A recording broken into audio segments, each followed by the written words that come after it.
ਅੱਜ ਦੇ ਰੁੱਖ ਵਿਧਵਾ ਵਾਂਗਰ ਖੜੇ ਸੀ। ਅੱਜ ਦੇ ਰੁੱਖ ਵਿਧਵਾ ਵਾਂਗਰ ਖੜੇ ਸੀ, ਸ਼ਾਇਦ ਕਾਲੇ ਟਾਹਣ ਪੱਤਿਆਂ ਨਾਲ ਖੜੇ ਸੀ। ਅੱਜ ਦੇ ਰੁੱਖ ਵਿਧਵਾ ਵਾਂਗਰ ਖੜੇ ਸੀ, ਸ਼ਾਇਦ ਕਾਲੇ ਟਾਹਣ ਪੱਤਿਆਂ ਨਾਲ ਲੜੇ ਸੀ। ਖਰੇ ਕਦੋਂ ਆਏਗੀ ਸਤਰੰਗੀ ਵਾਰੇਗੀ ਪਾਣੀ ਮੁੜ ਕੇ। ਖਰੇ ਕਦੋਂ ਆਏਗੀ ਸਤਰੰਗੀ ਵਾਰੇਗੀ ਪਾਣੀ ਮੁੜ ਕੇ, ਜਾਂ ਫਿਰ ਐਵੇਂ ਹੀ ਤੁਰ ਜਾਏਗੀ ਹਮਸਾਇਆਂ ਨਾਲ ਲੜ ਲੜ ਕੇ। ਜਾਂ ਫਿਰ ਐਵੇਂ ਹੀ ਤੁਰ ਜਾਏਗੀ ਹਮਸਾਇਆਂ ਨਾਲ ਲੜ ਲੜ ਕੇ। ਅੱਜ ਵੀ ਉਹਦੀ ਗਾਗਰ ਵਿੱਚ ਸਾਰੇ ਹੀ ਸਾਗਰ ਖੜੇ ਸੀ।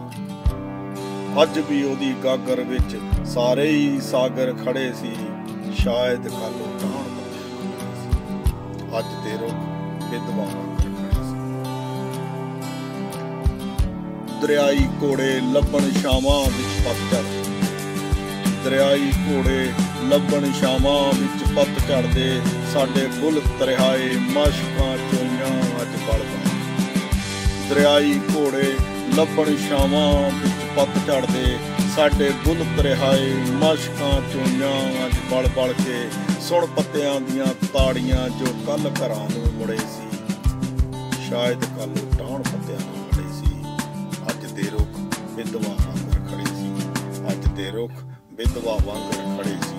ਰੋਣ ਉਹਨਾਂ ਨੂੰ ਜੋ ਸਦਾ ਬਹਾਰ ਕਹਿਣ ਕਰਮ ਤੇ। ਰੋਣ ਉਹਨਾਂ ਨੂੰ ਜੋ ਸਦਾ ਬਹਾਰ ਕਹਿਣ ਕਰਮ ਤੇਰੇ। ਸਾਡੇ ਚਿੱਟੇ ਕੱਪੜੇ ਮਨ ਮੈਲੇ, ਸਾਡੇ ਚਿੱਟੇ ਕੱਪੜੇ ਮਨ ਮੈਲੇ ਨਾ ਕਰਨ ਸ਼ਰਮ ਜਿਹੜੇ। ਸਾਡੇ ਚਿੱਟੇ ਕੱਪੜੇ ਮਨ ਮੈਲੇ ਨਾ ਕਰਨ ਸ਼ਰਮ ਜਿਹੜੇ। ਨਾ ਕਰ ਗੱਲਾਂ ਮੱਸਿਆ ਲੇਖਾਂ ਦੀਆਂ, ਨਾ ਕਰ ਗੱਲਾਂ ਮੱਸਿਆ ਲੇਖਾਂ ਦੀਆਂ। ਇਹ ਕੱਲ ਤੇਰੇ ਹੀ ਅੱਗੇ ਖੜੇ ਸੀ, ਸ਼ਾਇਦ ਕਾਲੇ ਟਾਹਣ ਪੱਤਿਆਂ ਨਾਲ ਖੜੇ ਸੀ। ਅੱਜ ਦੇ ਰੁੱਖ ਵਿਧਵਾ ਵਾਂਗਰ ਖੜੇ ਸੀ। ਅੱਜ ਦੇ ਰੁੱਖ ਵਿਧਵਾ ਵਾਂਗਰ ਖੜੇ ਸੀ, ਸ਼ਾਇਦ ਕਾਲੇ